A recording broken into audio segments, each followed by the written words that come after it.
Depuis des années, un système parallèle s'est construit sous nos yeux.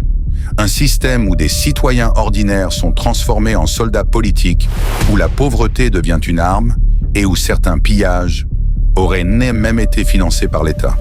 Aujourd'hui, on va lever le voile sur ce que cache vraiment le phénomène des prix scolaires.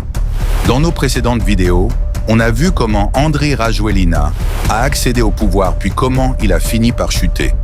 Mais dans cette chute, un moment a retenu l'opinion publique. La fameuse rencontre avec la jeunesse, organisée le 8 octobre 2025. Un rendez-vous présenté comme un dialogue ouvert, mais qui n'était en réalité qu'une tentative de reconquête politique. Parmi les participants, des partisans déguisés en citoyens lambda venus jouer un rôle. Et le soir même, l'illusion s'effondre. Beaucoup sont démasqués sur les réseaux sociaux. Et souvenez-vous des pillages du 25 et 26 septembre, des pillages où certains groupes auraient été payés pour agir, sous les yeux de gendarmes immobiles. Au cœur de tout ça, un terme revient encore et encore, les prix scolaires ou prix scolaires. Mais qui sont-ils vraiment? Et pourquoi sont-ils aujourd'hui au centre de toutes les accusations? Dans cette vidéo, on plonge dans le phénomène des prix scolaires, symbole d'un mélange explosif.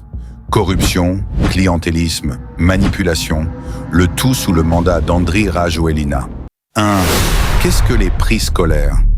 Les prix scolaires désignent des milices ou des personnes ordinaires payées par le pouvoir pour piller, contrer des manifestations citoyennes, soutenir le régime et troubler l'ordre public. Le terme vient d'un incident survenu en octobre 2023. À un mois de la présidentielle, le collectif des 11 organise une marche blanche pour dénoncer l'éligibilité d'Andry Rajoelina en raison de sa nationalité française. Face à cela, des pseudo-vendeurs manifestent dans centre-ville.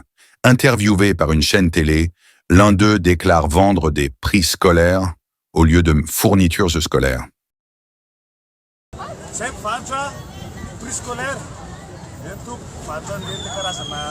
Il a été repéré à plusieurs manifestations similaires, se faisant passer pour un vendeur ambulant.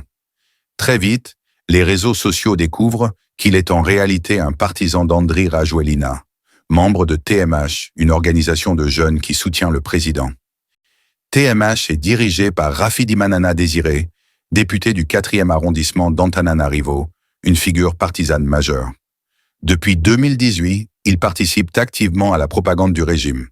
Depuis cet épisode, prix scolaire est devenu le surnom donné par la population à ces individus missionnés. 2. Pourquoi sont-ils pointés du doigt? Ils sont accusés de corruption, de manipulation et de participation à un système clientéliste structuré. Leur président, Désiré Raffidimanana, vient d'Anosibé, un quartier populaire où règne pauvreté et faible niveau d'éducation. Et ce n'est pas un détail. Rajoelina anime sa stratégie politique autour de ces populations vulnérables. Comme on l'a vu dans la vidéo, comment Andry Rajoelina est passé de DJ à président, disponible sur notre chaîne YouTube, il utilise des techniques de manipulation de masse. En apparence, il valorise les quartiers populaires. En réalité, il les utilise pour consolider son pouvoir. 3. Le clientélisme. Le clientélisme consiste à offrir des avantages, souvent matériels, en échange d'un soutien politique. C'est exactement ce que pratique Andry Rajoelina et son entourage. Distribution de riz, de lampes solaires, de cadeaux divers, visites surmédiatisées, des solutions temporaires plutôt que des programmes solides. Ces actions visent à fidéliser les populations vulnérables, moins exposées à l'éducation et donc moins attentives aux programmes politiques. 4. Le rôle des prix scolaires. Les prix scolaires sont payés pour participer à cette stratégie. Lors de la révolution de la Gen Z, le 4 octobre 2025, une marche pro-Rajoelina est organisée. On y voit des manifestants tenant des pancartes en anglais ou en français, parfois à l'envers. Certains participants ne connaissent même pas la signification des pancartes qu'ils brandissent, comme nous pouvons le voir sur cette vidéo. We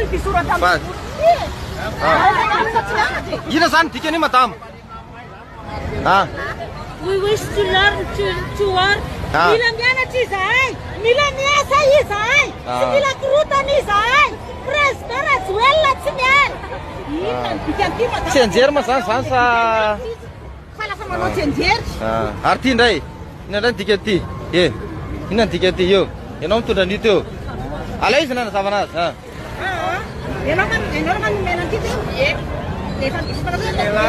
Ina tikenu. Pour remplir la foule, des chefs de faux compagnie du 4e arrondissement ont envoyé des messages avec une rémunération de 10 000 ariary, environ 2 euros. Des participants témoignent avoir accepté par nécessité.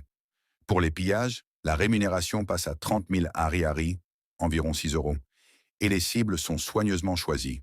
On attaque, mais jamais les entreprises de Rajoelina ou de Mami Ravatomanga. 5. Corruption. Selon Transparency International, 2024, Madagascar est 140 sur 180. La corruption y est systémique. Elle alimente le clientélisme, la propagande, les élections et le maintien du pouvoir. Les prix scolaires ne sont qu'un produit direct de ce système. 6. Les réseaux de financement.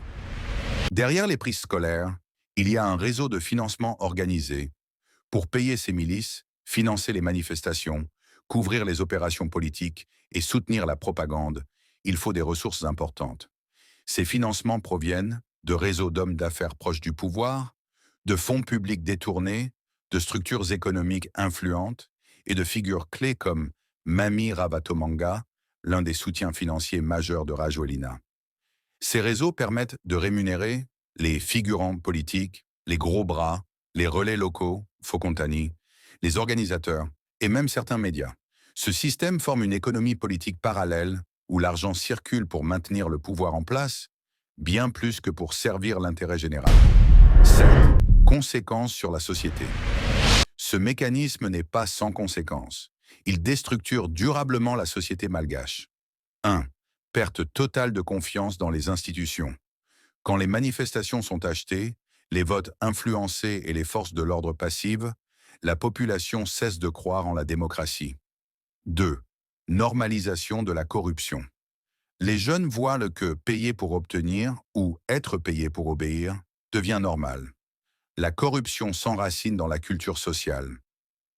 3. Division de la population. Entre ceux qui acceptent l'argent par nécessité et ceux qui dénoncent le système, une fracture sociale se crée. 4. Politique réduite à un marché. Le débat d'idées disparaît. Ce n'est plus celui qui propose un meilleur programme qui gagne, mais celui qui distribue le plus. 5. Pauvreté entretenue. En gardant les populations dépendantes des aides ponctuelles, le système décourage le développement, l'autonomie et l'émancipation. Le phénomène des prix scolaires n'est donc pas seulement une pratique politique, c'est un cancer social qui fragilise le pays sur le long terme. 8. Qui est réellement responsable? Il faut le préciser clairement. Les prix scolaires eux-mêmes ne sont pas ceux qu'il faut blâmer en premier.